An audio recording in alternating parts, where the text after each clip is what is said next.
நான் எடுத்துக்கொண்ட தலைப்பு அமீருல் முஃமினீன் உமர் இப்னு அல்-கத்தாப் ரலியல்லாஹு அன்ஹு என்ற அவர்களை பற்றி பேசப் போகிறேன். உமர் ரலியல்லாஹு அன்ஹு குறைஷி குலத்தைச் சேர்ந்தவர்கள். இரண்டாவது கலீஃபா. சொர்க்கத்தை கொண்டு நன்மாராயம் சொல்லப்பட்ட 10 பேரில் ஒருவர்.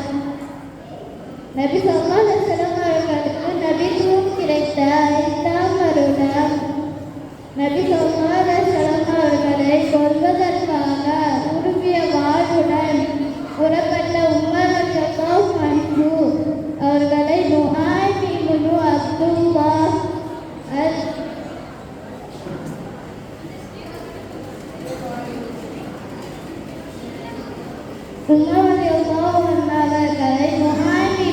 அப்துல்லாஹ் அல்-அதவி ரலியல்லாஹு என்ற சஹாபி அவரது தங்கையின் வீட்டிற்கு திரும்பிவிட்டார். அபூ பக்கர் ரலியல்லாஹு அன்ஹு அவர்களை மரணத்திற்கு பின்னால்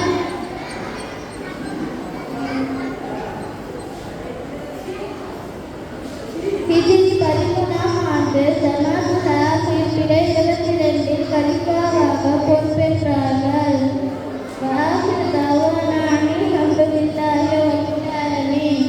அஸ்ஸலாமு அலைக்கும் வரஹ்மத்துல்லாஹி வபரகாத்துஹு.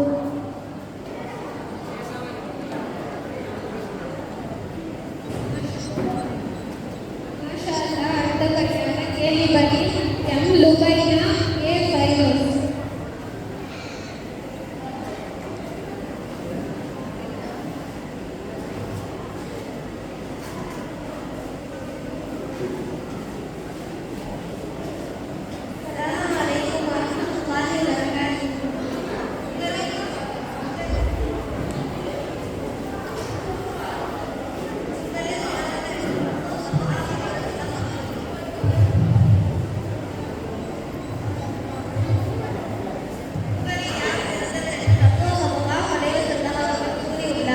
உங்களில் எல்லோரையும் விட சிறப்பிற்குரியவர் குர்ஆனை கற்றார் பிறருக்கும் கற்றுக் கொடுப்பவர் ஆவார் என்று ரசூல் ஸல்லல்லாஹு அலைஹி வஸல்லம் கூறியுள்ளார்கள்.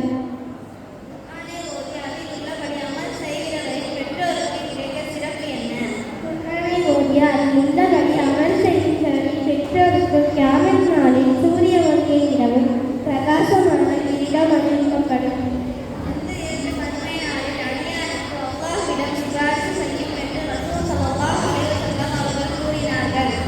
நோன்பு குர்ஆனும் மறுமை நாளில் அடியானுக்காக சிபாரிசு செய்யும்.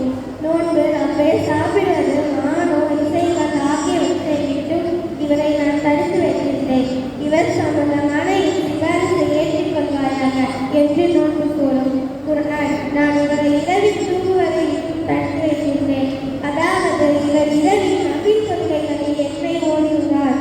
இவர் சம்பந்தமான சிபாரிசை ஏற்றுக்கொள்வாயாக என்று குர்ஆன் கூறும் என நபி ஸல்லல்லாஹு அலைஹி வஸல்லம் அவர்கள் கூறியுள்ளார்கள்.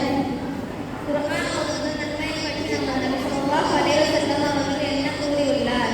அல்லாஹ்வின் வேதத்தில் இருந்து குர்ஆனில் இருந்து யார் ஒரு எழுத்தை ஓதினாரோ அவருக்கும் ஒரு எழுத்துக்கும் பகரமான 10 நன்மை கிடைக்கும். குர்ஆன் ஷரீஃபை மனப்பாடம் செய்வதில் 4 தேர்ச்சி பெற்றவரும் அதை நல்ல முறையில் ஓதக்கூடியவருமான மனிதர் வறுமை நாளில் அல்லாஹ் இவ்வாறு எழுதுவான். லவ்ஹுல் மஹ்ஃபூல் என்னும் பலகையில் இருந்து குர்ஆனை எழுதக்கூடிய அல்லாஹ்வுக்கு கீழ்ப்படிந்து கண்ணியம் வாய்ந்த மலக்குமார்களுடன் எழுதப்படுவார். நம்முடன் இறுதி வரை வருவது அல் குர்ஆன் மட்டுமே.